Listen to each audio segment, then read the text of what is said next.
The cold that settled over Powder River Valley in early October of 1878 was not the cold of winter proper. It was something more deliberate than that, more considered, the way a man might set down a heavy object slowly so that the sound of its landing did not betray the weight he had been carrying all along. It arrived in the hours before dawn and stayed close to the ground, threading through the dry grass and collecting in the hollows between rocks. Set them on the coals, watched until the flame caught properly, before she stood again. Then she turned to the back of the cave where Thomas sat cross-legged on the second blanket, a flat piece of smooth gray stone in his lap and a stub of charcoal in his right hand, his tongue pressed to the corner of his mouth in concentration. He had drawn the letter H 17 times on the surface of the stone, each one slightly different, each one representing a small correction on the previous attempt. He did not look up when she entered. She did not interrupt him. She had been teaching him letters since the second week, not because she believed that leaving a thin white rime on every flat surface that caught the first light and held it in a way that was almost beautiful, almost worth the trouble, it announced. Hope Calloway noticed none of this beauty. She was already on her knees at the mouth of the cave, her hands wrapped around the final piece of split cottonwood from the morning's work, her fingers raw from the bark and from the cold that the leather of her gloves no longer fully kept out. She set the piece into place with the careful attention of someone completing a calculation rather than performing a task, pressing it flush against its neighbor, stepping back a half step to verify the alignment before she was satisfied. The wall of firewood rose above her head, now dense and tightly packed, nearly 4 feet deep along the granite face of the cliff, a structure that had taken 3 weeks and most of what remained of her back to build. It was not decorative. It was not the kind of thing a person built because they wanted to. It was the kind of thing a person built because they had looked honestly at what was coming and decided they intended to still be alive on the other side of it. She pressed her right hand into her apron pocket without thinking, the way a person reaches for something they've touched 1,000 times without needing to see it. The stone was there, a smooth gray oval about the size of a walnut, worn to near perfection by years of creek water, moving over it with the patient indifference of something that has no concept of urgency. Thomas had pressed it into her palm 3 weeks ago, standing ankle deep at the edge of the creek with his boots already soaked through, holding it up with the gravity of a 6-year-old delivering a verdict. So you remember the way back. She hadn't told him that they weren't going anywhere. She had understood even then what he actually meant. She turned from the wood pile and walked back into the cave. The transformation of the space was not something a person could take in all at once. It had happened too gradually, and she had been too close to it, too much a part of each hour of its becoming, to see it the way a stranger might.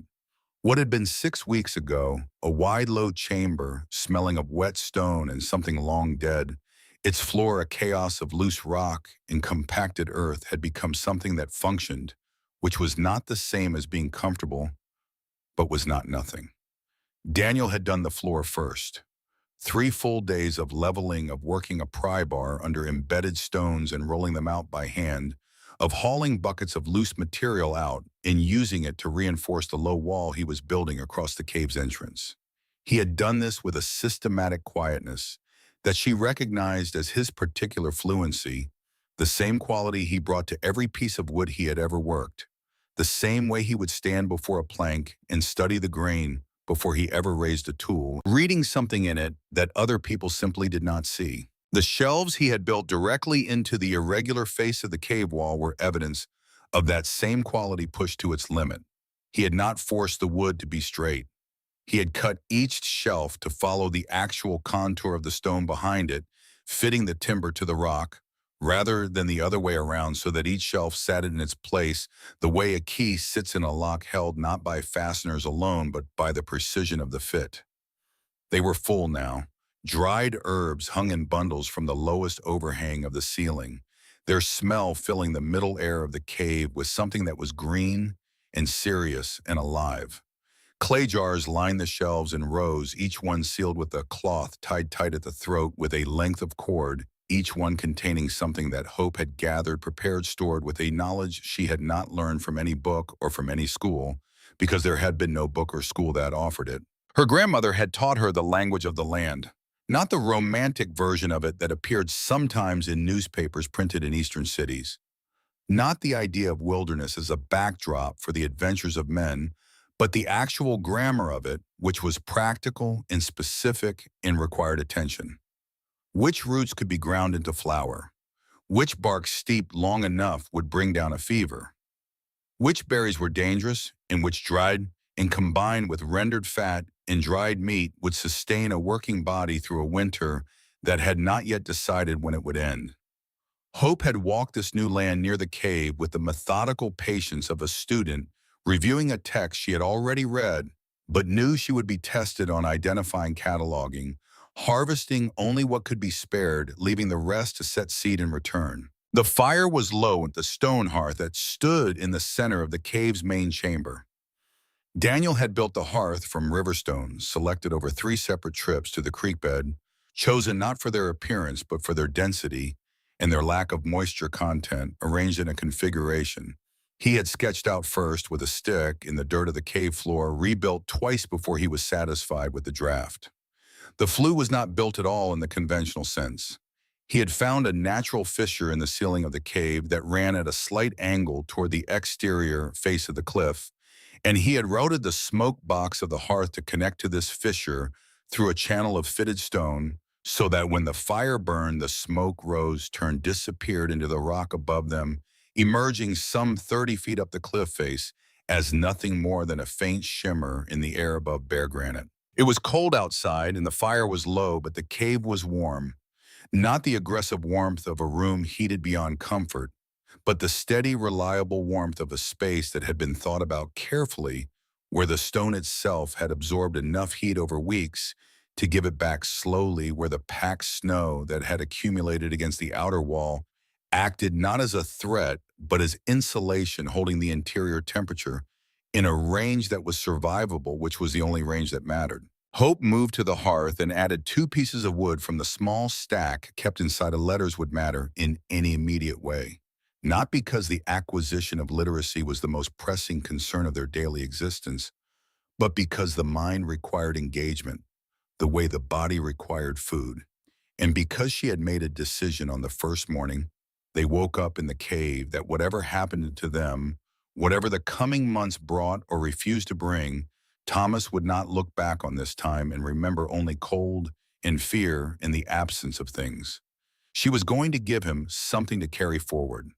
The alphabet was the smallest and most portable of the options available to her. Outside in the small flat clearing in front of the cave's entrance, the evidence of 6 weeks of work was arranged with the functional geometry of people who understood that space like time was not infinite.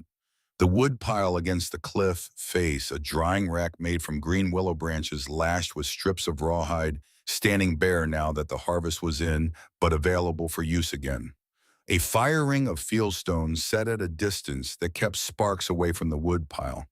A small garden, which was not a garden in any aspirational sense, but rather a collection of salvaged earth brought up from the creek bottom in Hope's apron load by load, over 5 separate mornings, packed into a shallow depression in the stone ledge to the left of the cave entrance, where it caught the afternoon sun and was protected from the north wind by a natural projection of the cliff above it.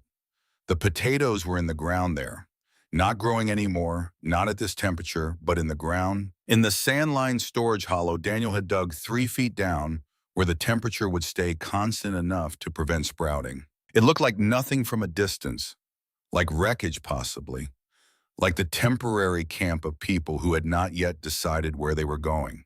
But from close in, if a person looked with the kind of attention that required them to set aside what they expected to see and look, instead at what was actually present, they would have found something that worked, that was coherent, that had been built by people who thought carefully and wasted nothing. The reading of Cornelius Holt's will had taken place on the 14th of September in the single room that Mr. Granger used as an office behind the front counter of his bank, a room that smelled of paper in the particular kind of confidence that comes from handling other people's money for long enough that the boundary between their resources and one's own sense of importance becomes permanently unclear. Granger himself had positioned himself behind his desk with the will laid open before him, his reading glasses low on his nose, his expression arranged into something that approximated solemnity without fully achieving it.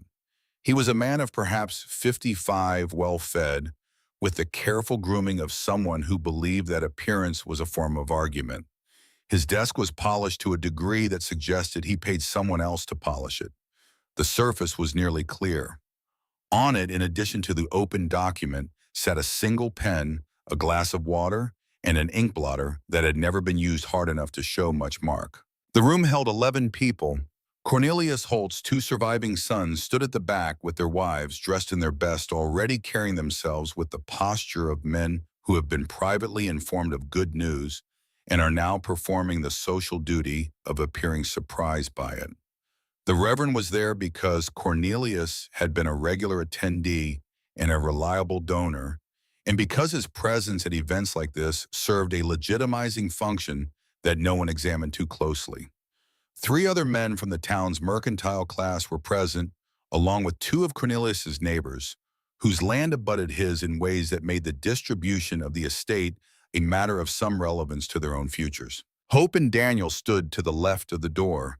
They had not been offered chairs. Daniel was 41 years old and had the hands of a craftsman, wide across the knuckles, cross-hatched with small scars in the way of hands that have worked with sharp tools for 20 years and have never been entirely successful at keeping them under complete control.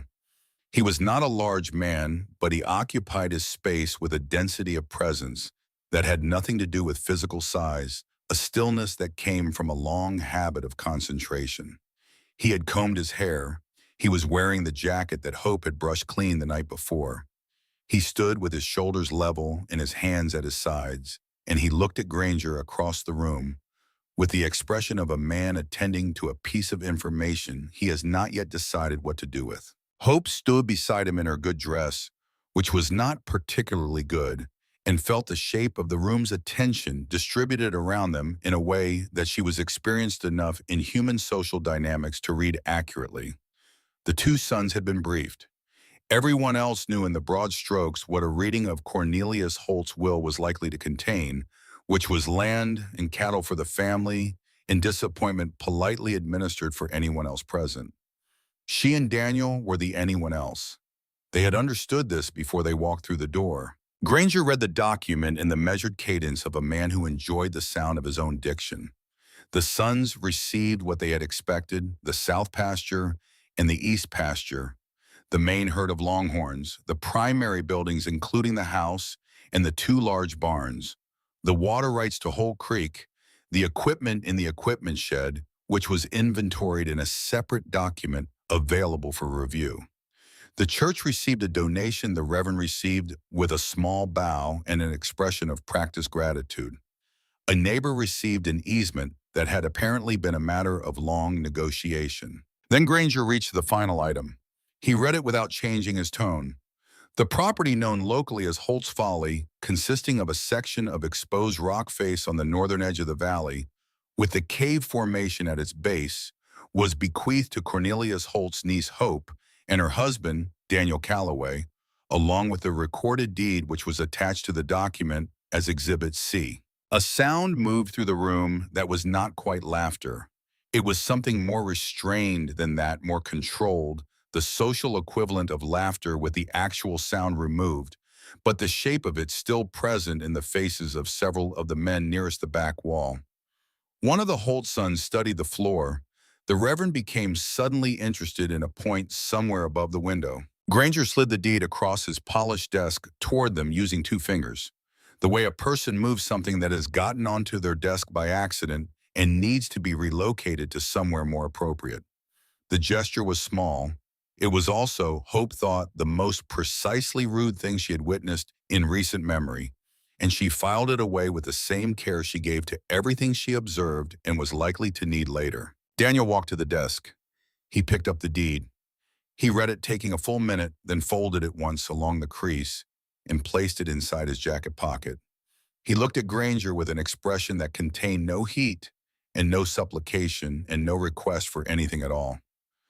"Thank you," he said, and the words were so level and so complete in themselves that Granger, for just a fraction of a second, had no ready response. And in that fraction of a second, the room changed slightly in a way that only Hope and perhaps one or two careful observers would have noticed. Outside the main street of Clearwater was conducting the ordinary business of a small Wyoming settlement with an efficiency born of limited options. Hope did not stop walking when they came through the door of the bank. She did not look back at the building or at the faces she could feel arranged in the windows of Granger's office. She kept her eyes on the road ahead and walked with the pace of someone who has a destination in mind and intends to reach it. Daniel walked beside her and said nothing. After a block, he began to cough a deep sound that started in his chest and worked its way up over the course of several seconds before subsiding. She did not reach for his arm. She matched his pace when it slowed and maintained it when it steadied again, and that was enough. They had been married 11 years. Some things did not require the mediation of gesture. Thomas was waiting at the wagon with the particular patience of a 6-year-old who has been told to wait and has decided that performing the instruction to the letter is the most efficient way to return to a state of movement. He was sitting on the seat with a small bundle in his lap, watching the end of the street as if willing them into view. When he saw them, he raised one hand in greeting, not waving, just raising it, a gesture that was more statement than salutation. They loaded the wagon with what they had: the cast iron pot, the 2 wool blankets, Daniel's tools wrapped in oilskin and packed with the care that a carpenter gives to instruments that represent a larger investment than their material cost. The sack of seed potatoes, the family Bible which had belonged to Hope's mother, and before that to someone whose name was written in the front in a hand she could no longer identify. A canvas bag of dry goods from the mercantile purchased 2 days before, with what remained of their account there. The lease on the farm they had been renting had run its term. The owner's son was coming home from his years in Cheyenne and wanted the land which was his right, and there was nothing about this that was unfair in any individual transaction, only in the accumulated weight of several small unfairnesses, pressing in the same direction at the same time. They had a deed to Holtz Folly. They had a wagon and what was in it. They had each other and Thomas and the remainder of the good weather. It was not nothing. Hope took the reins.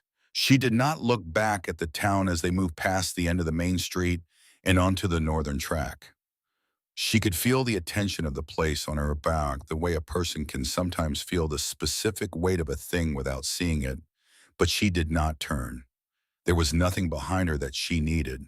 Everything she needed was in the wagon or walking beside it, or would have to be made from whatever she found when she got where she was going. The first week was the hardest because the work had not yet begun to show results, and work that shows no result yet requires a particular kind of faith that is more exhausting than the work itself. The cave was not what they had hoped, and not as bad as they had feared. It was wider than it looked from the outside, with a main chamber perhaps 30 feet across and 20 deep, the ceiling varying from 12 feet at the center to less than 5 at the back walls, where the rock angled down and made the space unusable for anything except storage.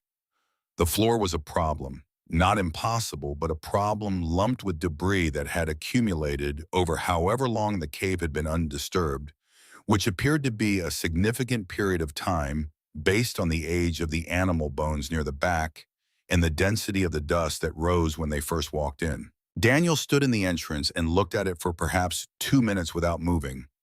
This was his process, and she knew it. He was reading the space the way he read timber, assessing what was actually there rather than what he wished were theirs, or identifying where the problems would need to be addressed and in what order. Then he went back to the wagon, returned with the pry bar and a bucket, and began with the floor. He worked for 3 days on the floor alone. Hope watched the pattern of it without interfering. Understanding that interference with a craftsman's process, even when offered from a position of care, is more often disruptive than helpful. She directed her own energy outward into the landscape around the cave, with Thomas trailing behind her in his soaked boots, both of them moving through the creek bottom and the dry hillside above it, with an attention that was purposeful rather than explorative. She found the cattail stands first, a dense patch 50 yards upstream, where the creek widened over a gravel bar. Then the wild currant bushes on the south-facing hillside, stripped of fruit this late, but still valuable for the dried berries she found caught in the inner branches where the birds hadn't reached. Buffalo berry along the fence of the lower hillside, the fruit sour and small but dense with nutrition. She found the spring seep in the back corner of the cave on the third day, a slow, clean upwelling from a crack in the basalt that collected in a natural hollow in the stone floor, clear and cold, and tasting of minerals in a way that meant it was filtering through a significant depth of rock before it emerged. Drinkable without treatment, reliable. She marked this in the ledger she kept in her mind as one of the few things in their current situation that was genuinely uncomplicated good. She spread what she gathered on a flat rock in the afternoon sun and began the work of drying and sorting. Thomas sat nearby and watched and occasionally helped when the task was simple enough that a 6-year-old's hands could do it without creating more work. He was a quiet child, not in the way of children who have been quieted by something unhappy, but in the way of children whose interior life is simply richer than most who have enough going on inside to make the external world somewhat optional as a source of stimulation. He asked questions when he had them, which was often, and they were usually the kind of questions that took a moment to answer properly. On the fourth day, he asked her why their cave was their house when other people had real houses in the town. She was sorting dried currants into a clay jar at the time, and she kept sorting while she answered, because this was also part of what she was teaching him, that the hands and the mind could work at the same time, and that this was not distraction, but rather a form of efficiency. She told him that some houses are made of wood and some are made of stone, and that both were real, and that the only difference between a house and a home was whether the people inside it had decided to make it one. Thomas considered this for a long moment and then returned to the stick figures he was drawing in the dust, and she took that for acceptance, which was all she needed. Daniel finished the floor on day 3 and moved to the entrance wall without stopping to celebrate the completion of anything, because there was nothing to celebrate yet, only a sequence of necessary steps in a sequence that was far from finished. He built a low front wall from the stones he had removed from the floor and fitting them dry without mortar, because mortar took time to cure and they did not have time for things that needed to cure. He packed the gaps with the clay-rich soil from the creek bank, which would firm into something serviceable when it dried. The wall came to about 4 feet at its highest point and ran the full width of the cave entrance, leaving a passage on the left side that could be closed with whatever door he built later. He built the shelves next, and this was the work that made Hope understand fully and without reservation something she had always known partially, which was that the specific intelligence Daniel Calloway applied to the making of things out of wood was not a common kind of intelligence. He did not fight the irregularity of the cave walls. He traced them. She watched him run his hand along the stone face, pausing at intervals, pressing his palm flat against the surface. Then go to the pile of timber they had spent a day dragging down from the fallen aspen grove upstream, selecting pieces with a deliberateness that looked like instinct and was actually something much more demanding than instinct, which was the ability to hold a 3-dimensional problem in the mind while one's hands addressed the immediate physical reality. The shelves emerged from this process, fitting the wall the way a living thing fits its environment, not imposed upon it, but inhabiting it. Strong in the way that things built according to the actual logic of a space are always stronger than things imposed upon it against its nature. They did not talk about Cornelius Holt. They did not talk about Granger or the room in the bank or the faces of the 2 sons or the careful slide of that deed across the polished desk. They talked about the door which needed to be built before the temperature dropped another 10 degrees. They talked about the chimney problem and the fissure in the ceiling that Daniel had identified as a potential solution. They talked about the potatoes and whether the ledge outside got enough afternoon sun to be worth the work of bringing soil up for it. These were the conversations available to them, and they were the conversations that mattered. And there was something in the discipline of keeping to them that was not avoidance, but rather a form of forward motion, a commitment to the direction they had chosen, even when the choosing had not been entirely voluntary. It was on the eighth day that Granger came. He came on horseback, alone from the direction of the main valley track, and he stopped on the road below the cliff face and looked up at the cave and at the wagon which was still parked to the side of the entrance. He stayed on the road for perhaps 5 minutes, not moving the horse, standing with the indifference of a working animal accustomed to stops that have nothing to do with its own interests. Hope was outside, sitting on the flat rock she had turned into a preparation surface, working a dried root against a rough piece of sandstone to reduce it to powder. She saw him arrive and she kept working. Thomas was inside with Daniel. She was alone, and she was visible, and she did not change anything about what she was doing. After 5 minutes, Granger rode up the short track to the cave entrance and dismounted. He was wearing his town clothes, which were not appropriate for riding in the backcountry, a detail she registered and interpreted correctly as a statement rather than an oversight. He looked at the low entrance wall, at the shelves visible in the interior, at the drying rack, in the small garden bed, in the carefully stacked wood already beginning to accumulate at the base of the cliff. I wanted to check on the property lines. He said, his voice carrying the particular weight of a man who has prepared a reason for being somewhere and is now testing whether the reason will hold.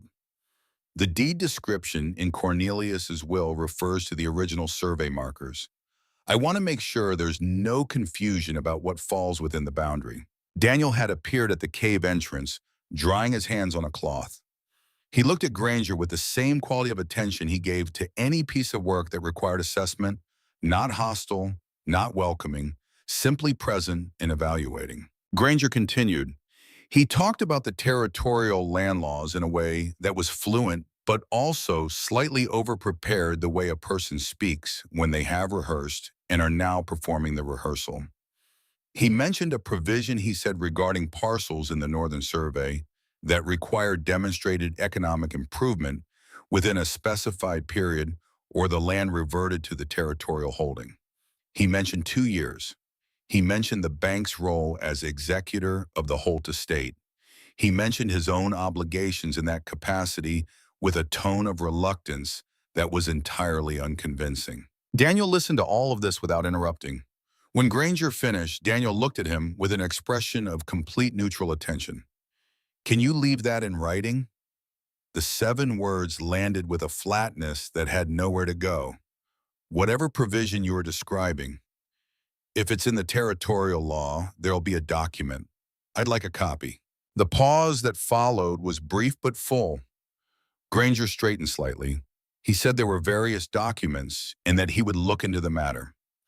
He remounted with the efficiency of a man who has decided that continuing a conversation is no longer serving its original purpose, rode back down the track to the main road, and did not look back. That night, after Thomas was asleep, Hope opened the rucksack she had brought from the farm and took out the leather folder where she kept papers of importance. The deed was there, the original copy Daniel had taken from Granger's desk in Clearwater. She read it by the light of the tallow lamp, slowly and twice. It was not a complicated document. It described the property boundaries using survey stakes and natural landmarks. It conveyed ownership fully and without conditions to Daniel and Hope Calloway. There was no provision regarding 2 years. There was no reversion clause. There was no mention of economic improvement requirements of any kind. She folded the deed and placed it inside the cover of the family Bible between the front board and the first page, where it fit exactly.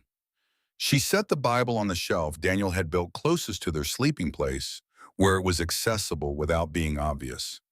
Then she sat for a moment with her hands in her lap and looked at the small flame of the lamp and thought clearly and without panic about what she had just confirmed. Granger had lied.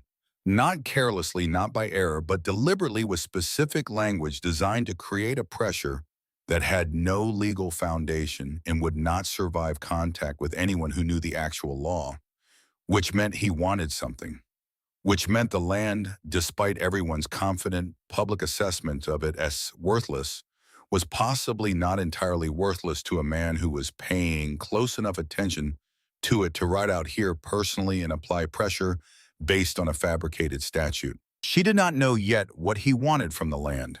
She filed the question in the place in her mind where she kept things she didn't yet have the information to answer, then turned down the lamp and lay down beside Daniel and listened to his breathing in the dark, counting the length of the pauses in it the way she always did now, a habit she had developed without deciding to an involuntary audit of the things she could not control. His breathing was even. The fire was low but holding. Outside, the valley was silent, and the stars were the hard, bright stars of a night that had already committed to the cold. She reached into her apron pocket and found the stone, the small gray oval, and turned it in her fingers in the dark.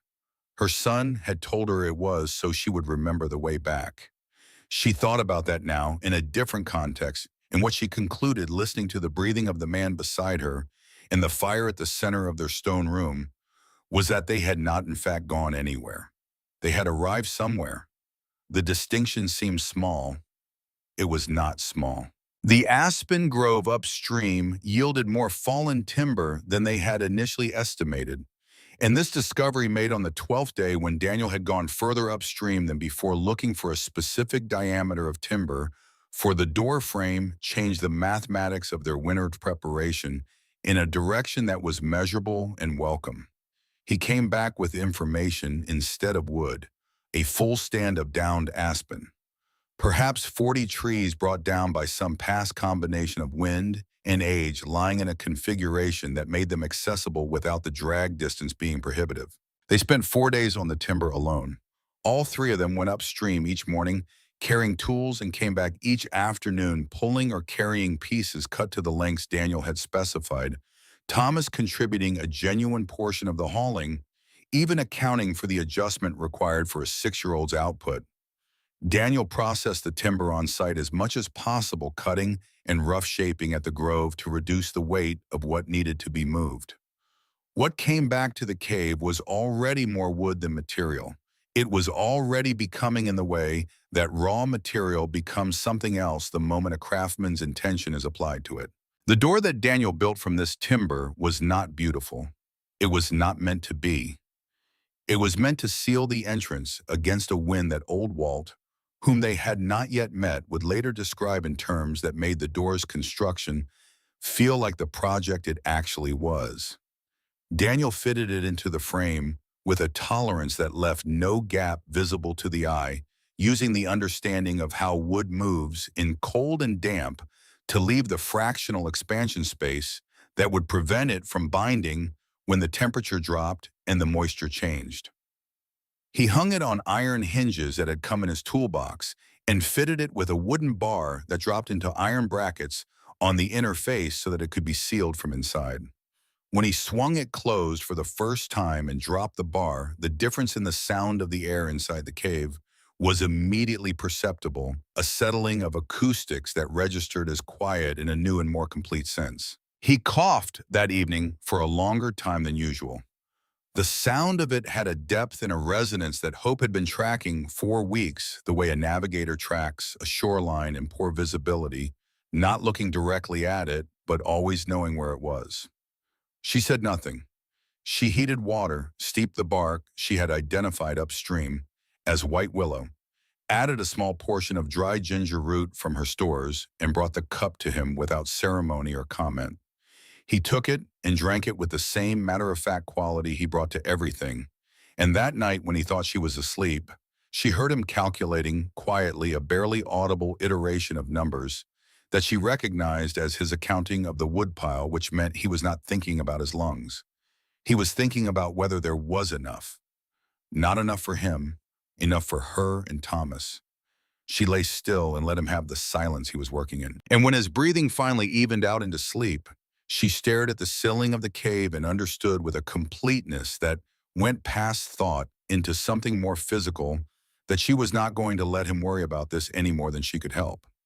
She was going to build the woodpile large enough that the question answered itself. She started the next morning before he woke. Old Walt came out of the tree line on a Thursday afternoon in the third week of October, moving the way men move who have spent enough years in open country that they no longer think about how they move, which is to say slowly and without wasted motion and with the particular quality of stillness that predators and very experienced woodsmen share a capacity for being present in a landscape without disturbing it. He had a long rifle across his back and immersed behind him on a lead rope, in a face that had been worked on by decades of Wyoming weather, until it had become less a face and more a record of decisions made in difficult conditions. He stopped at the tree line and stood there for a lucky time long enough that Hope noticed him, assessed him, and returned to her work before he moved again. She was shelling the last of the dry beans into a clay jar sitting on the flat preparation rock. Outside the cave entrance, her movements unhurried. Thomas sat pressed against her side with the particular animal instinct of a child who has registered something requiring adult evaluation before making any independent move. The bean pods made a dry, papery sound in her hands. She kept her eyes on the work and let her peripheral vision do the monitoring, which was a habit her grandmother had described as the difference between watching and seeing, and which she had practiced long enough that it was no longer a technique, but a way of existing in the world. Walt crossed the clearing with the pace of a man approaching a camp where he has not been invited, but has also not been told to stay away, which is a social position requiring a particular kind of navigation. He stopped at a distance that was respectful in a specific frontier way, close enough to speak at a normal volume, far enough to make clear that he understood the protocols of approaching a woman alone at her work. He looked at the wood pile at the fitted door now hanging in its frame, at the shelves visible in the cave's interior, at the small garden patch with its covering of dried grass laid over the earth against the frost. His expression did not change, but something behind his eyes shifted in a way that registered as recalibration. Daniel appeared in the cave entrance, wiping his hands on a cloth, and the three of them held a moment of mutual assessment that was wordless and efficient and covered approximately the same ground that a more conventional social introduction would have covered in 5 minutes. Walt's voice, when he used it, had the quality of something long unused, and not entirely sorry about that. Heard in town they left you people a hole in the ground. His eyes moved once to Daniel and settled back on the cave, the door, the organization of everything around it. Folks say Holtz Folly like it's a joke they already know the end of. Daniel looked back at him without heat. We have what we need. What followed was not a conversation in any comfortable drawing room sense. It was an exchange of information between people who had identified each other as belonging to the category of individuals who do not embellish and do not require embellishment. Walt looked up at the cliff face above the cave with narrowed eyes, reading the angle and orientation with the expertise of someone who has spent decades understanding how geography interacts with weather at the level where that interaction can kill you. The valley, he said not to either of them specifically, but to the air between them, channeled the north wind like a funnel. When the real snow came, it did not fall. It moved laterally, driven by pressure systems that built over the northern plains and discharged into the valleys, accumulating not based on where the sky dropped it, but based on what was standing in the way of where the wind wanted to take it. He had seen it bury a two-story barn to the eaves. He let that land without decoration. Then he said, and this was not offered as comfort, but as the logical continuation of the preceding statement, a hole in the ground is not the worst place to be when that happens. He untied the haunched and smoked ham from the mule's pack with the economic movements of someone performing a transaction rather than offering charity. He set it on the preparation rock. He wanted potatoes when they were ready. This was not negotiation. It was the statement of terms between neighbors of equal standing, which was what he had decided. They were the decision made during the 2 minutes he had stood at the tree line, reading the evidence of their work, and it was not subject to revision. Hope looked at him for a moment. The ham represented a significant caloric reserve, the kind of thing that in a hard winter was the difference between managing and not managing. She understood that he knew this and had priced the potatoes accordingly, not in a way that favored her and not in a way that favored him, but in a way that was honest, which was what she had wanted from people since September and had not received until now. "The potatoes will be ready," she told him. He nodded once and led his mule back toward the tree line without looking back. The exchange was complete. Both parties understood its terms. Neither required anything further to consider it concluded. That night, she told Daniel about the ham, and he sat with it for a moment in the way he sat with information he was integrating into a larger calculation. Then he said they needed more firewood, which was not a change of subject, but a continuation of the same thought, which was the thought about survival expressed not as fear, but as a list of actionable items. They had enough, they needed more. Those two statements were not contradictory. They were the engine of everything. Walt's words about the wind reconfigured the way Hope thought about their preparation. What had been adequate became insufficient the moment she understood the specific mechanism of danger. It was not the amount of snow that would fall. It was the redirection of snow that had already fallen elsewhere. The wholesale reorganization of the landscape's accumulated white weight by a wind with enough force to treat geography as a suggestion.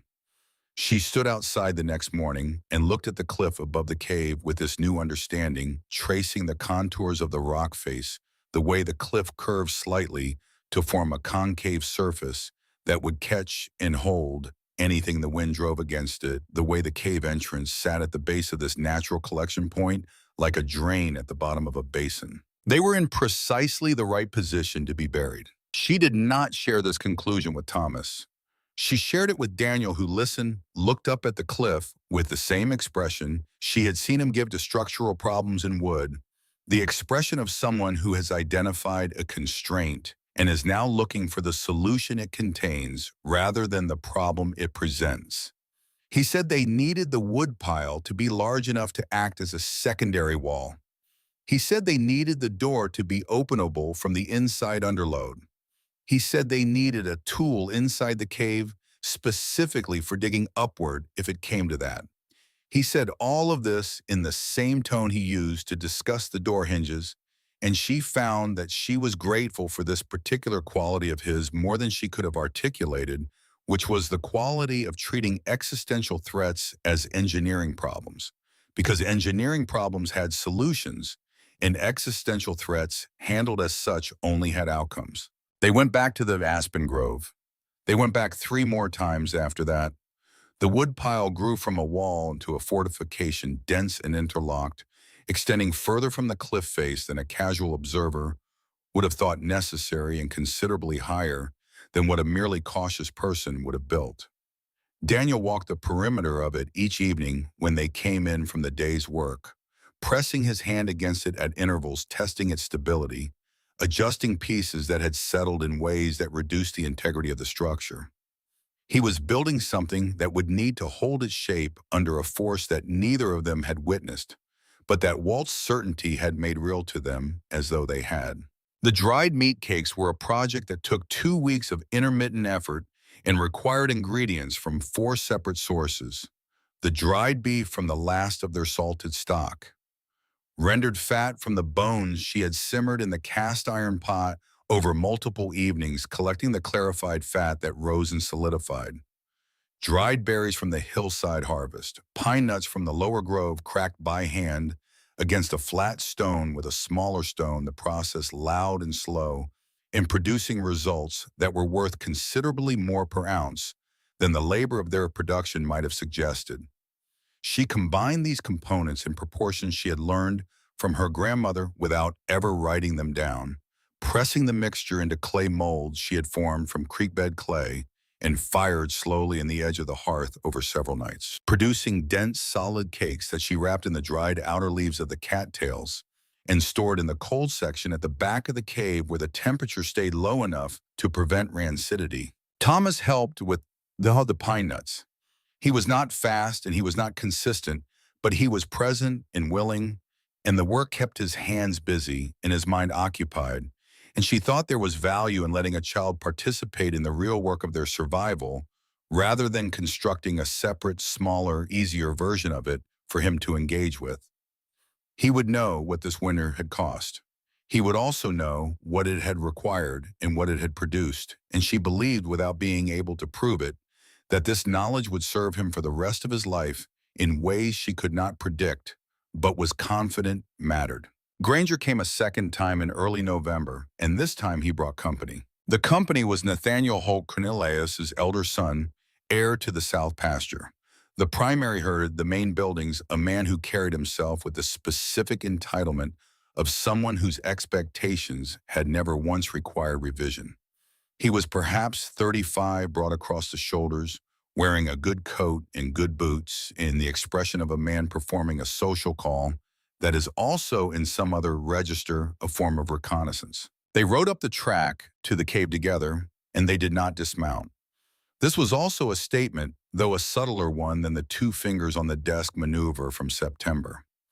They looked at the fortified wood pile, at the now solid door at the garden patch, and the smoke rising in a thin thread from the cliff face above.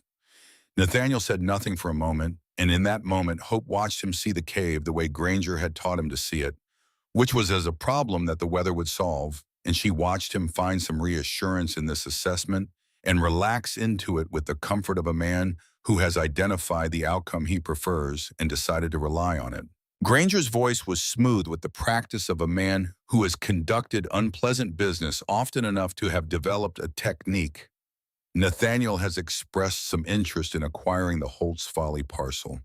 As executor of the estate, I'm obligated to inform you that there may be avenues for renegotiation of the bequest should you find yourselves interested in a settlement. Daniel was splitting wood at the side of the clearing. He set the maul down and turned around without rushing. The sound of the maul head meeting the block had stopped, and the silence it left was the same silence that follows a period of machinery, a silence that draws attention to itself. He looked at Granger, then at Nathaniel, then back at Granger, and the quality of his attention was the same quality Hope had seen him give to wood that wasn't quite right, a material that claimed to be one thing and was actually another. What kind of settlement? Granger offered a figure.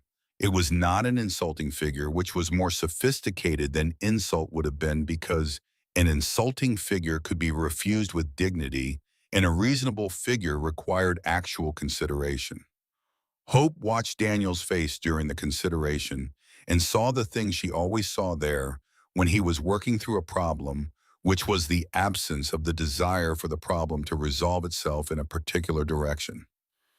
He was actually thinking, not performing thought. "We're not interested," Daniel said. The words were clean and final in the way a well-made joint is clean and final, leaving no gap for anything further to work its way in. Nathaniel's expression tightened at the edges. Granger smoothed it over with the professional fluency of a man who has delivered and absorbed many refusals and has learned to treat them as positions rather than conclusions. He said they would leave the offer open. He said the winter had a way of changing people's calculations. He said this with the careful neutrality of a man who believes something is true but prefers not to be seen as the person who said it, then turned his horse. Nathaniel followed him down the track, and they did not look back. Hope waited until the sound of the hooves had faded completely before she moved to the cave entrance and took the Bible from its shelf and opened the front cover and confirmed that the deed was still there, which she already knew, but which she felt the need to verify with her hands rather than just her memory. The deed was there. The land was theirs. Whatever Granger was maneuvering toward, he had not yet found the legal angle he needed, and until he did, the deed was sufficient. But she understood now with a clarity that the second visit had sharpened past any remaining ambiguity that Granger intended to find that angle, or manufacture one. The land that everyone had been so confident was worthless had attracted, within 6 weeks of their occupation of it, 2 personal visits from the most powerful financial figure in Clearwater. Worthless things did not generate that kind of attention. She did not know what the land had that Granger wanted. She knew with the certainty of someone who has watched a particular pattern repeat that the wanting was real. She put the Bible back on the shelf and returned to work. The sky changed on the 2nd of November in a way that required no expertise to read as a warning. The clouds that had been building for 3 days from the northwest took on a color and texture that was different from the ordinary gray of incoming weather, a harder, flatter, more absolute gray, the gray of something that has made up its mind. The temperature dropped 6 degrees between mid-morning and midday, a fall that was steep enough to be felt in the bones of the hands, rather than just on the skin of the face. The creek, which had been running its channel with only ice at the very edges, narrowed visibly over the course of the afternoon as the ice thickened from both banks inward, the dark water at the center moving fast and deliberate through a space that was shrinking around it. Hope brought in the last of the garden. There was nothing left worth bringing, but she brought it anyway because leaving anything outside was leaving it to the weather, and the weather had just announced itself as something that did not negotiate. She packed the remaining potatoes deeper into the sand in the cold storage corner. She counted the clay jars on the shelves with the focused attention of someone taking an inventory they intend to rely on absolutely. Dried herbs, 4 varieties. Wild berries, 2 kinds. Root flour, 3 jars. Dried meat cakes, 11. Salt, what remained of it. Oats, enough for 2 months at their consumption rate. The spring at the back of the cave was flowing steadily. The firewood outside was a wall. The firewood inside the cave, the reserve stack, was enough for 3 weeks of continuous burning. She was not afraid, she was attentive, which was a different thing, which was the thing that fear became when it was processed through the mechanism of preparation, rather than allowed to remain in its raw form. Daniel sealed the door. Not with the bar alone, but with the additional measure he had installed the week before at Hope's request, a secondary wooden block fitted into the gap between the bottom of the door and the stone threshold that could be hammered in with a mallet to create a seal against wind-driven material. He drove it in with 3 deliberate strikes, and the acoustic signature of the cave changed again, settling into something even more complete and enclosed. Their world reduced to firelight and stone.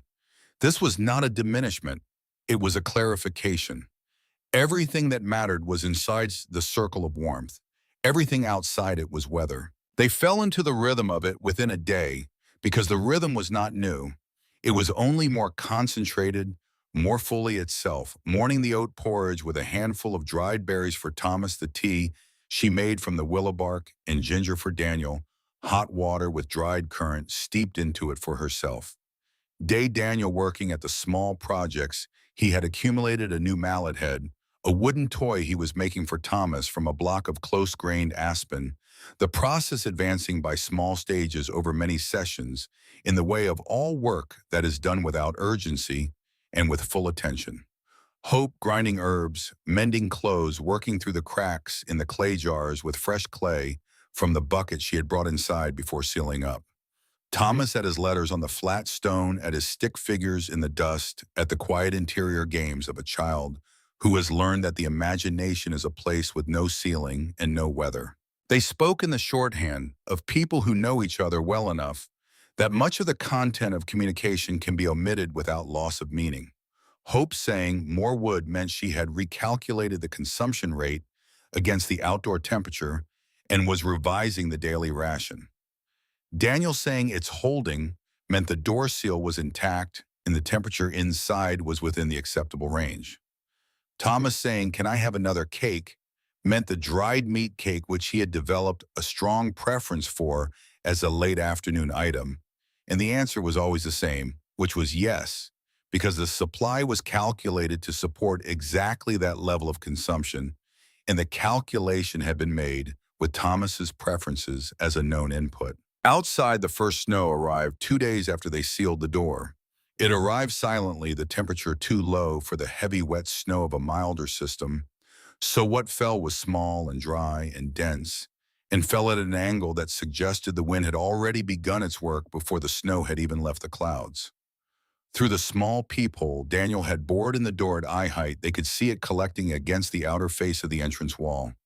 They watched this in turns, each of them taking the brief cold contact with the view outside and returning to the fire with the information assessed and integrated. On the 4th night of the snow, Walt knocked on the door. The knock was 3 times spaced deliberate, not an emergency knock and not a social knock, but something in between, the knock of a person who has something specific to communicate and has arrived at a specific time for a specific reason.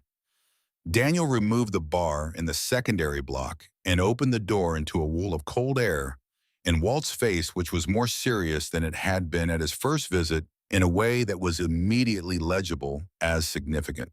Walt stepped it inside. Daniel sealed the door. The four of them stood in the firelit cave while Walt conducted his inventory without comment: the food stores, the fuel supply, the spring in the back corner, the expressions on the faces of the people in front of him. The comprehensive assessment of a man taking stock of a situation he intends to give honest information about. What was coming, he said, was not this. He meant the snow outside the current system, the 4 days of accumulation against their entrance wall. That was the introduction. What was coming behind it was the thing he had been watching build for a week in the behavior of every animal in the valley. The squirrels had been frantic with a specificity that went past ordinary winter preparation into something that looked more like evacuation. The geese had moved south 3 weeks ahead of any schedule he had observed in 30 years of watching. The elk had come down from the high country at a time when they normally still had another month before the pressure pushed them lower. Animals did not read calendars. They read the actual information available to them through channels that the human nervous system had traded away for other capacities, and every animal in this valley was reading the same thing. He had seen this sky once before. He said only that without the details, because the details were not necessary and were not his to give. He had seen this sky once before, and he knew what had followed it. He untied from his pack a second bundle of dried meat, substantial bound, kind of quantity that represented a real sacrifice of winter reserves, and he set it on the shelf beside the clay jars without ceremony. He looked at Daniel. "Don't open the door when the wind starts." He looked at Hope. The look was brief and contained more than it would have taken many sentences to say something about recognition, about one competent person identifying another, in circumstances that made competence the only relevant currency. He put on his hat. Daniel opened the door for him. Walt walked out into the cold, into the dark, into the falling snow. 3 things that received him without ceremony. Behind him, Daniel sealed the door, dropped the bar, drove the secondary block home with 3 strikes of the mallet. Thomas was sitting up on the blanket watching all of this with the complete attention of a child who understands that something important has happened but is waiting for adult confirmation of how to calibrate his response. Hope went to him and sat beside him and pulled him into her side and told him they were going to be very comfortable and very warm, while outside was very uncomfortable and very cold, and that the 2 of them were going to tell the difference between the inside and the outside by feeling the warmth of the fire on their faces, which they could feel right now. Could he feel it? And he said yes and pressed further into her side. She held the stone from her pocket in her free hand and turned it in her fingers while Daniel fed wood to the fire with the careful measurement of a man who has done the calculation and is executing it precisely. She did not sleep much that night. She sat by the fire after Daniel and Thomas were breathing the long, slow breaths of deep sleep, and she took stock not of the physical supplies, which she knew with precision, but of the other kind of stock, the interior kind, which is harder to quantify, but matters as much. She had made no mistakes that she could identify. She had read every available signal correctly. She had acted on what she read. Whatever was coming could be survived inside what they had built, and she knew this not with the tentative hope of someone who was trying to convince themselves, but with the solid knowledge of someone who has done the arithmetic from every direction and gotten the same answer each time. Then she banked the fire for the night and lay down beside Daniel and put her hand lightly on his chest and felt the rise and fall of it, steady, reliable hers, and closed her eyes. The wind arrived on the morning of the 2nd day after Walt's visit, and it arrived as a change in the nature of sound rather than a sound itself.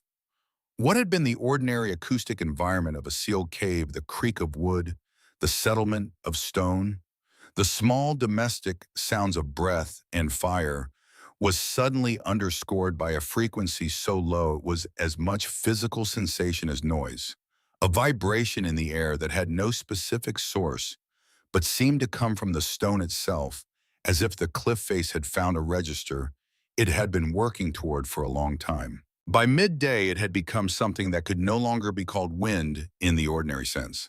It had become a sustained force with the characteristics of a permanent feature of the landscape, an entity with intentions pressing against every surface it encountered with a focused and continuous pressure. The door flexed slightly in its frame, just slightly, just enough to confirm the force outside was real, that it had opinions about what was inside. The frame held, the hinges held, the secondary block held.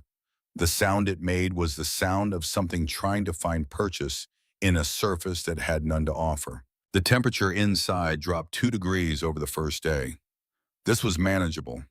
Hope recalibrated the wood consumption upward by a small amount and accepted the adjustment without drama.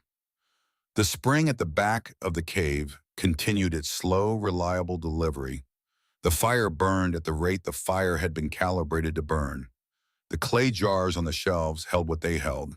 On the third day, the sound outside changed again, became less the scream of moving air, and more the compacted silence of something massive settling into position. And Hope understood, pressing her palm flat against the door, that the snow had begun to accumulate against it in a way that was qualitatively different from the accumulation of the first days. It was not piling up. It was packing. The distinction was important in the same way that the distinction between a river and a flood is important. Both involve water, but one of them has intentions. Daniel read this too. He stood at the door with his hand on the wood surface, then went to the back of the cave and returned with a long-handled shovel he had stored there 6 weeks earlier. At Hope's request, a request he had executed without asking for the specific reasoning behind it, because he had understood in the general way that it was the kind of tool that was better to have and not need than to need and not have. He set it against the wall beside the door, where it would be the first thing a hand found in the dark if a hand needed to find it. On the fourth night, Daniel's fever began. It was not sudden. She had felt it building over the day in the increased depth of his cough and in a quality of his silence that was slightly different from his ordinary working silence, less directed, more turned inward.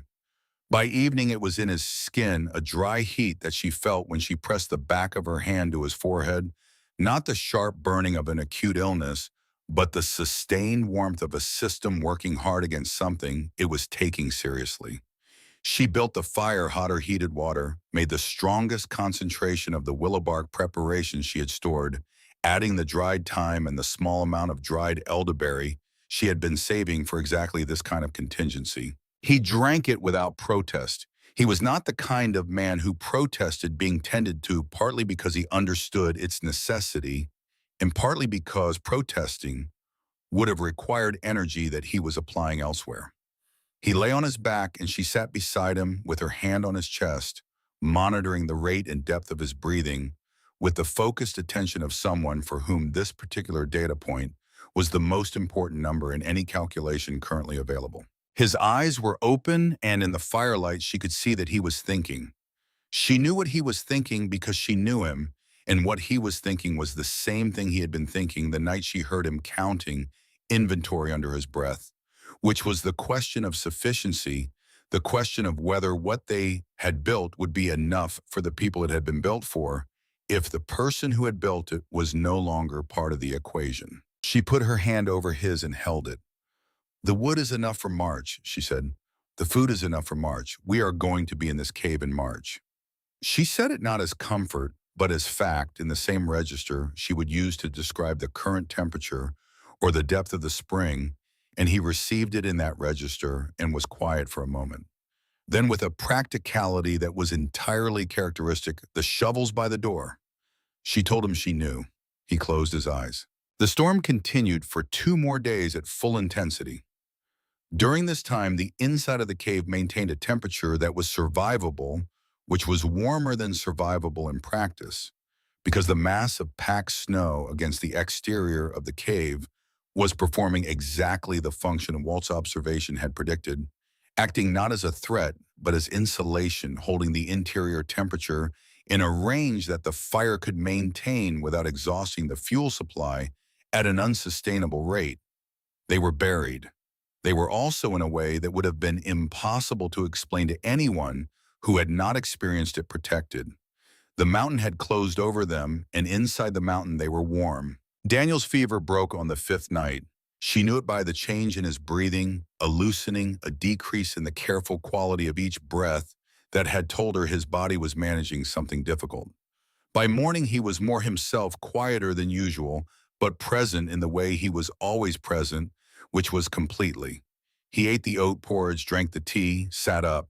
He looked at the door with the expression of someone performing a structural assessment, while she watched him think through what they were likely to face on the other side of it, and accepted that the thinking was itself a form of recovery, which was how he worked, which was always how he had worked, which was one of the reasons she had decided 11 years ago that he was the person she wanted to be in a cave with when the mountain came down. On the sixth day, the wind stopped. The silence woke her before anything else did. 6 days of continuous sound had restructured her nervous system around the expectation of it, the way a person who lives near a river eventually stops hearing the water and only notices when it stops. The wind had been the water. Its absence on the morning of the seventh day was so complete and so sudden that she sat upright on the blanket with her heart moving fast before she had fully crossed the border. From sleep into waking, her body having registered the change as a threat before her mind had caught up to identify it as the opposite. Daniel was already awake. He was sitting at the edge of the blanket with his back straight, listening, his head slightly tilted in the way of someone confirming an absence rather than a presence.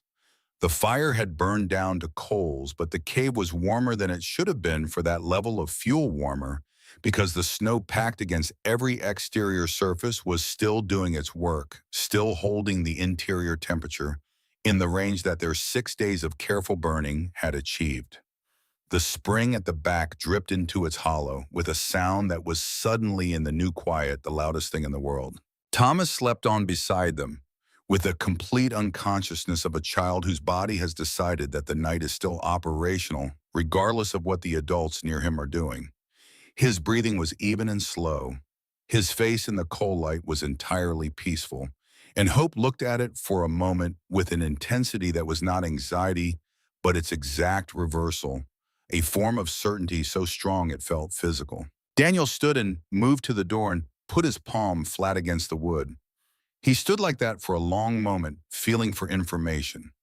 Then he took the bar from its brackets and set it against the wall. He took the mallet from beside the door and worked the secondary block free from the threshold gap. With 3 careful strikes, the sound of each one enormous in the new silence. He gripped the door handle and pushed. The door did not move.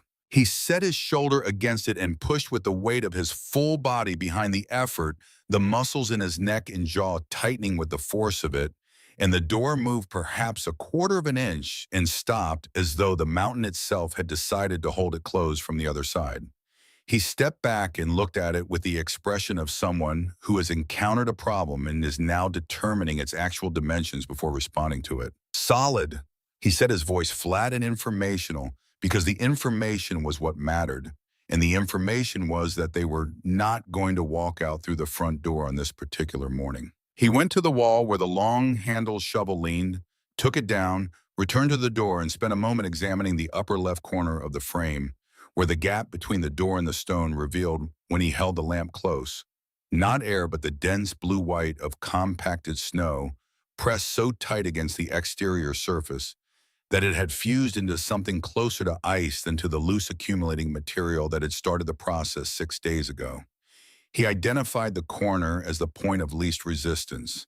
He set the blade of the shovel at an angle into the gap and began to work. The first pieces that came free were the size of a fist, compact and heavy, falling inward onto the stone floor with a solidity that told Hope everything she needed to know about the nature of what was between them and the outside world. This was not snow that could be brushed away. This was snow that had been compressed by its own weight and the wind's sustained pressure into a material with structural properties. Something that would need to be excavated rather than cleared. A distinction with significant implications for the amount of time and effort required to address it. She felt the threat of fear then, not the managed attentiveness of the past 6 days, but the actual thing with its own specific weight and temperature moving through her chest in a way that was brief and real and necessary to acknowledge before she set it aside. Thomas was awake now, sitting up on the blanket, watching Daniel work with the shovel, his face carrying the expression she had come to read as his processing expression, the look of a child absorbing information and calibrating it against what he already understands about the world. He had not made a sound. She went to Thomas and crouched in front of him and held his face between her hands the way her grandmother had done with her when she was small, and something needed to be communicated directly and without interference from the surrounding noise of a difficult moment. She told him that the snow had made a wall outside their door and that his father was going to dig a tunnel through it, and that she needed Thomas to be the person who moved the snow. His father passed back packing it into the storage corner, and that this was genuinely important work that required the specific hands of a person his size. He looked at her with his steady gray eyes and nodded once and stood up and was ready. They worked for what she estimated, without access to any timepiece, was somewhere between 3 and 4 hours. Daniel dug at the front of the passage, working the shovel in the confined geometry of the developing tunnel with the controlled efficiency of a man operating in a space that did not allow for wasted motion.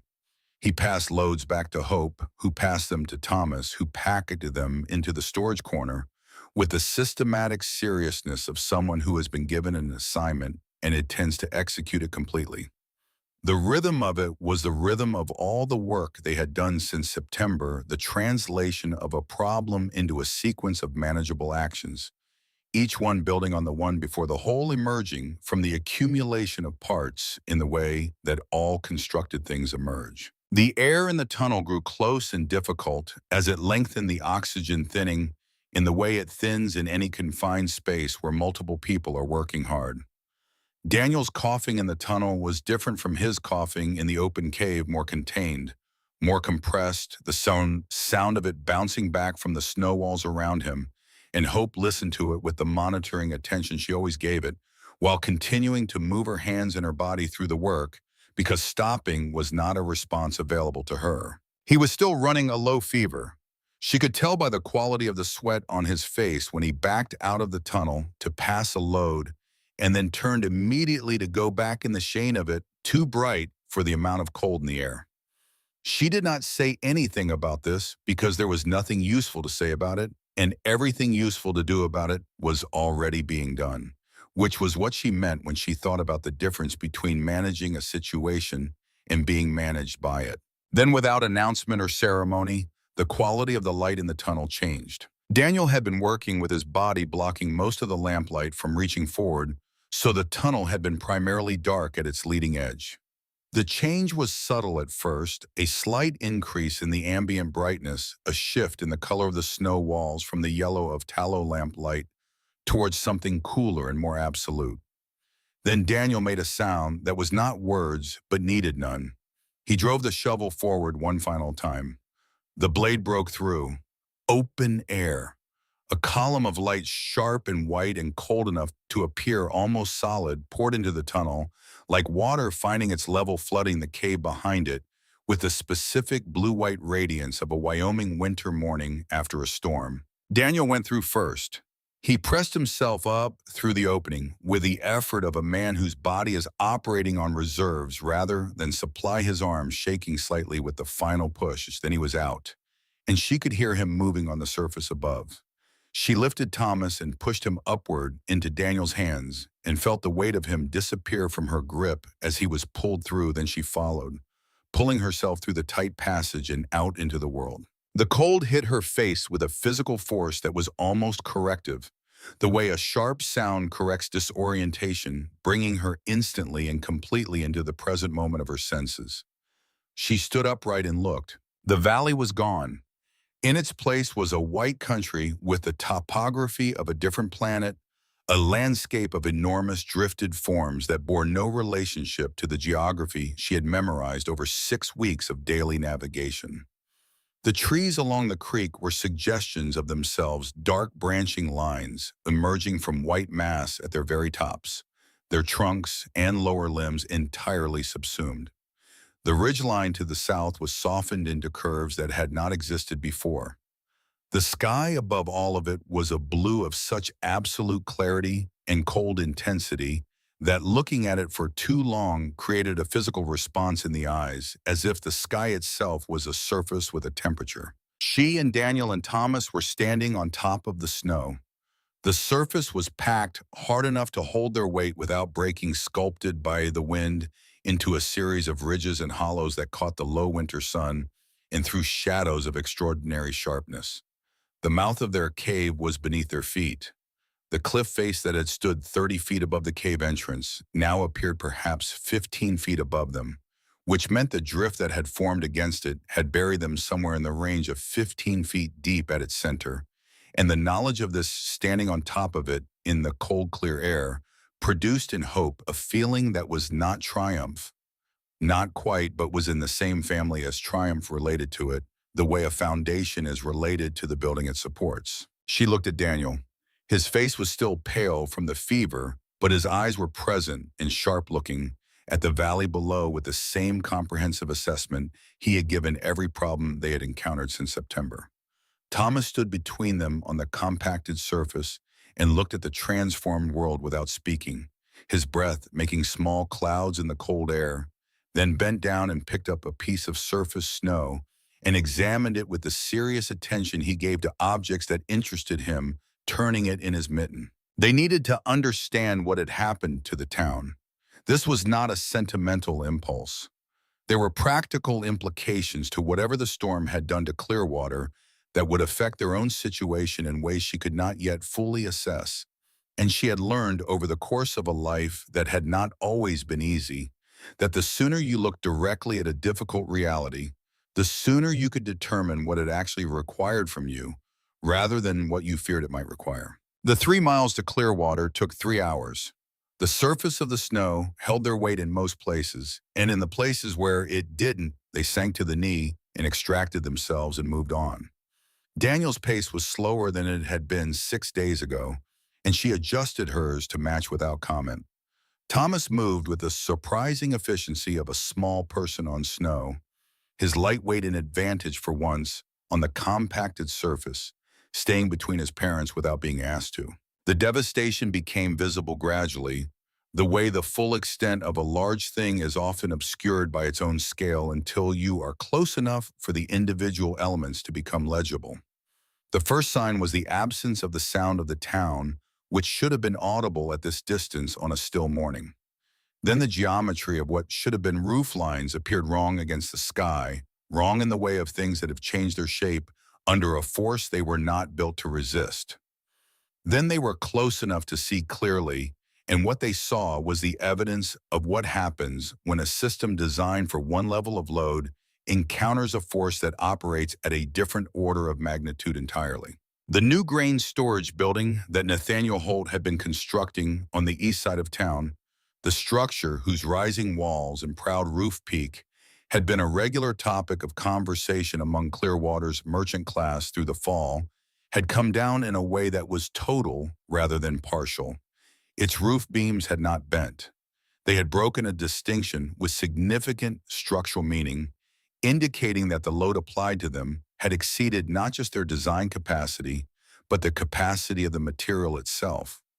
The walls stood to varying heights, tilted inward toward the collapse at their center, framing a ruin that had the additional quality familiar to anyone who has seen a large structure fail completely, of looking smaller than the building it had been, as if the collapse had extracted the building's height and carried it somewhere else. Granger's house, which had been the largest private residence in Clearwater, had sustained a failure of its central roof section that had taken out the 2 rooms beneath it and left the flanking wings standing in a configuration that suggested a building performing a collapse in slow motion, caught partway through the act and frozen there. Smoke came from the chimney of the intact east wing, indicating that someone inside had survived the night with access to a functional fireplace, which was the most that could be said for it. Other structures had fared according to the logic of their construction, which was to say that the buildings whose builders had understood the specific demands of Wyoming winters had held, and the buildings whose builders had prioritized appearance or speed or economy over structural capacity had not. It was not a random pattern. It was a legible one, and what it said was something that could have been said before the storm, which was that the land had its own requirements, and it did not negotiate them downward because the people living on it preferred more convenient terms. Figures moved among the ruins in the slow assessing way of people who have passed through something large and are still in the process of understanding its full extent. A man Hope recognized as a farmer from the valley's south end was standing in the middle of what had been his outbuilding, looking at the collapsed wall with his hands at his sides in an expression that had moved past shock into the quieter territory of grief, which is shock with the immediate adrenaline gone. Two women were digging at the side of a fallen structure with the focused urgency of people who have reason to believe there is something specific to find beneath it. A man from the North Road, a farmer named Edward Marsh, who had never been unkind to them, but had never been anything else either, turned when he heard their boots on the snow. His face moved through recognition into something considerably more complex, an expression that required several of its components to contradict each other simultaneously. Surprise colliding with relief, colliding with an uncomfortable species of calculation. The face of a man reassessing a position he had held with confidence and finding that the confidence was no longer entirely available to him. "We thought everyone on the north side was gone." He said the words coming out with the unpolished directness of someone too exhausted to arrange them into anything more considered. "The drifts, we thought." Hope looked at him with the steady attention she gave to everything. "We were in the cave." The words landed in Marsh's face like information dropping into a still pool, the ripples of it moving outward through his expression as their full implication reached the various departments of his understanding one after another.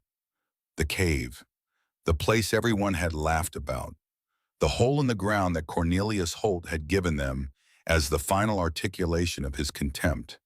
The cave that had been built out and provisioned and sealed against exactly this, against the specific force of exactly what had arrived, because the people living in it had listened to what the land was telling them and had believed it and had acted accordingly, rather than deciding that what they preferred to be true was probably true enough. They learned the full dimensions of the storm's account in pieces over the following hour, moving through the town and speaking to the people they encountered with the methodical thoroughness of people compiling a complete picture rather than selecting the parts of it they could tolerate.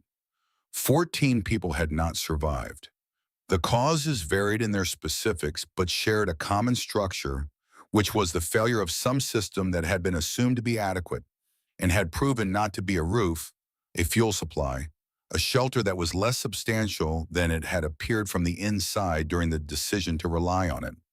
Families had lost animals and buildings and equipment in proportions that would determine the viability of their operations through the following year and possibly beyond it. The human losses were the weight that nothing else could be measured against, and she did not try to measure anything against them. Granger's wife had died on the third night. The roof failure in the central section of the house had not directly harmed her, but it had compromised the structure's ability to retain heat, and she had been ill before the storm arrived, a respiratory condition that the sudden and sustained cold had moved through with a speed that had not allowed for the interventions that might otherwise have been possible. Granger had been with her. He had not left the house. There was nothing in this information that resembled justice, and Hope did not arrange it to resemble justice, because a woman's death was not a ledger entry, was not a counterweight to anything, was not available to serve any narrative function other than the fact of itself. She found him on the east side of the ruin of his house. He was sitting in a chair that had been carried outside, or possibly had arrived outside through the events of the storm by some less intentional means, wrapped in a dark wool blanket that had not started its life as a blanket for outdoor use. The chair sat in the snow with the surreal quality of furniture that has forgotten what it was designed for. He was looking at nothing with the specific quality of gaze that belongs to people who are present in their bodies but have not yet fully reinstalled themselves in the ordinary world after being somewhere else entirely. He heard her boots on the snow and looked up. The change in his face when he registered who she was moved through several states in rapid succession, none of which he was in any condition to manage, into a socially acceptable arrangement. So what she saw was the raw sequence of them. Recognition, then the reflexive repositioning that 11 weeks of their relationship had trained into him. Then the failure of that repositioning because the mechanisms that operated it were not currently available. And then finally the face beneath all of it, which was the face of a man who has been shown something about the world that contradicted something he had believed without examining, and who is now sitting in the snow in front of his collapsed house with the evidence arranged around him in a way that does not allow for continued misreading. He looked at Daniel standing beside her. He looked at Thomas between them. He looked at the coat Hope was wearing, the same worn coat she had been wearing since September, and at her face above it, which was the face of someone who had moved through the same storm in a different kind of shelter and had arrived here with all the people they cared about still breathing and still beside them. He opened his mouth, and whatever he had prepared to say, if he had prepared anything, did not come. What came instead was silence, and then a slow inclination of his head, a movement that began at the base of his neck and carried his gaze down toward the snow at his feet. And it was not the measured social gesture of a man performing contrition. It was a man putting down something he had been carrying and was no longer able to carry. She stood in front of him for a moment and then reached into the pack she was carrying and removed the dried meat cake she had brought and held it out toward Edward Marsh, who was standing nearby. Share it with whoever needs it. This was not a performance of generosity. It was the function that food serves between people who are living in proximity to the same difficult reality, the acknowledgement that what one person has prepared and another person requires is the basic grammar of community preceding and all the more complicated social constructions that get built on top of it. Granger lifted his head and watched this. She did not look at him while it happened. She was not interested in the effect of the gesture on him.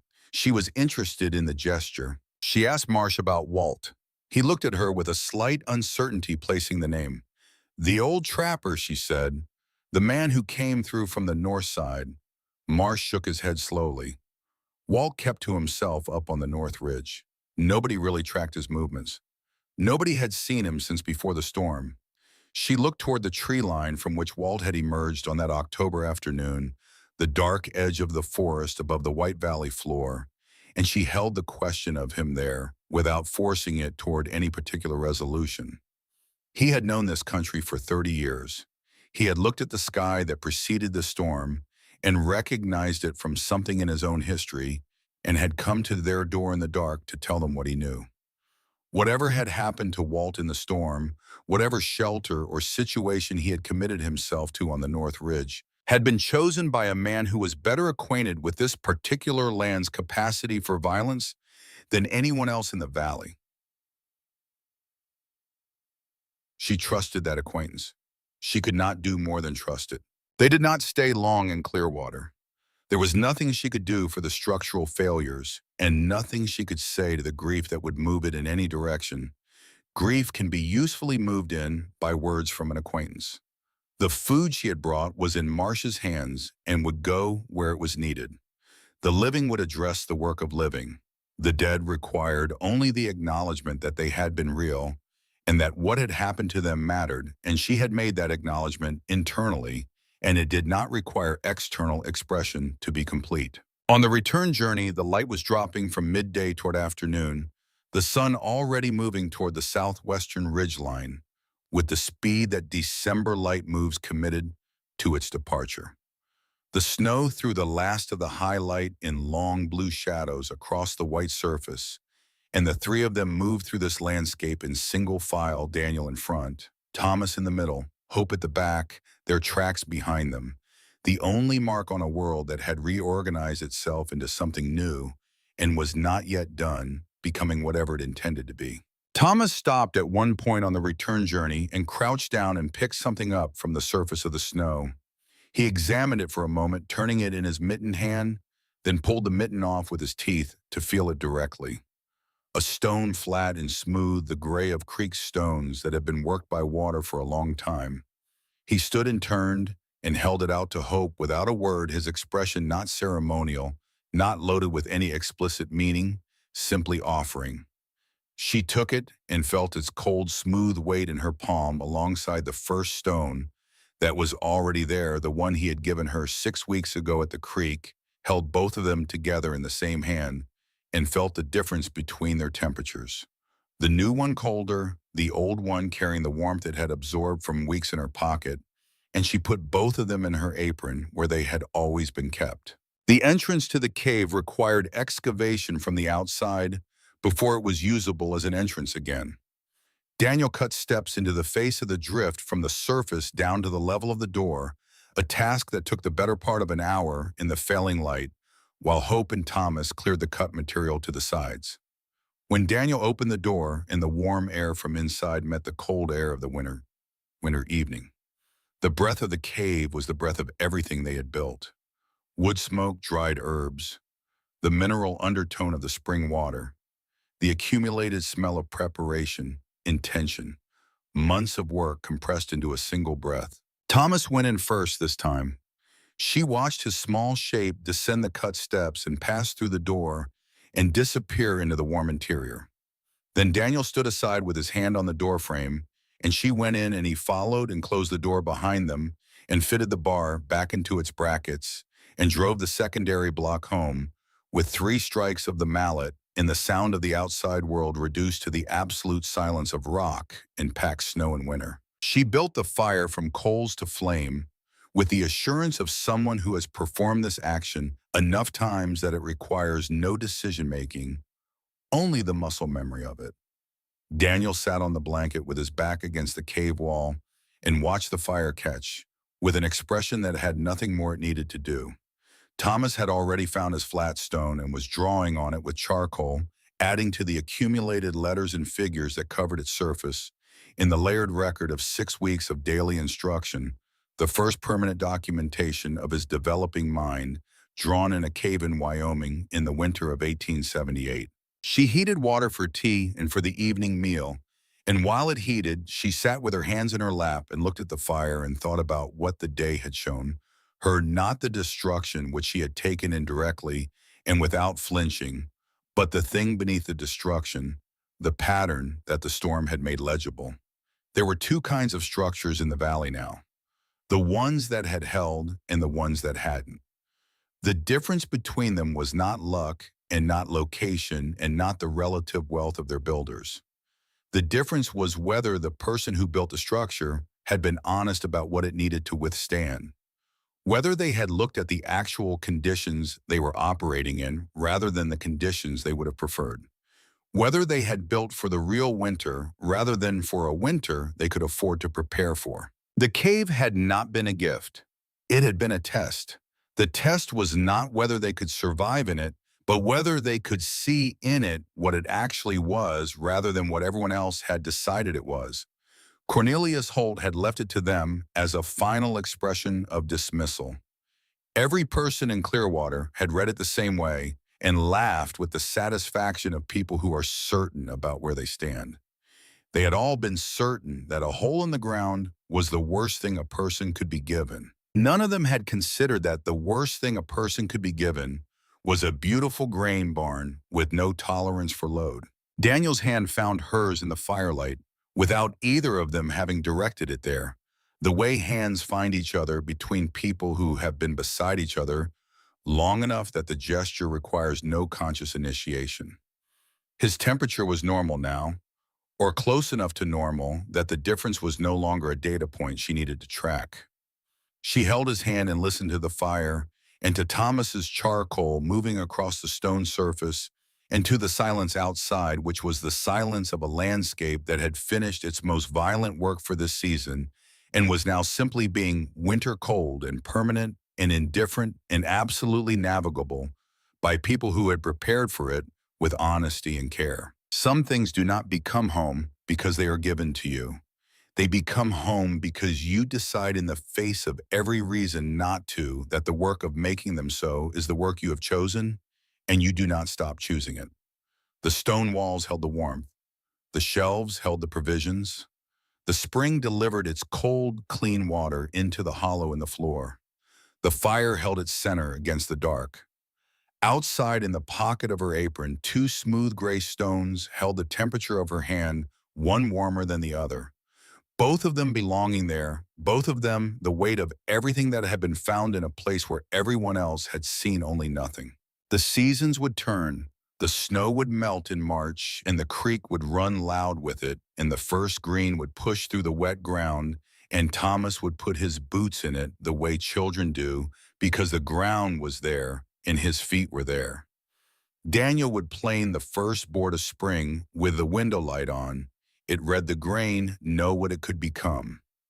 Hope would stand at the entrance of the cave in the early morning of a warming day and feel in the soles of her feet the specific solidity of stone beneath her, the permanence of a foundation that no wind had been able to reconsider, and she would know that what a person stands on is not determined by what others say it is worth. It is determined by whether it holds.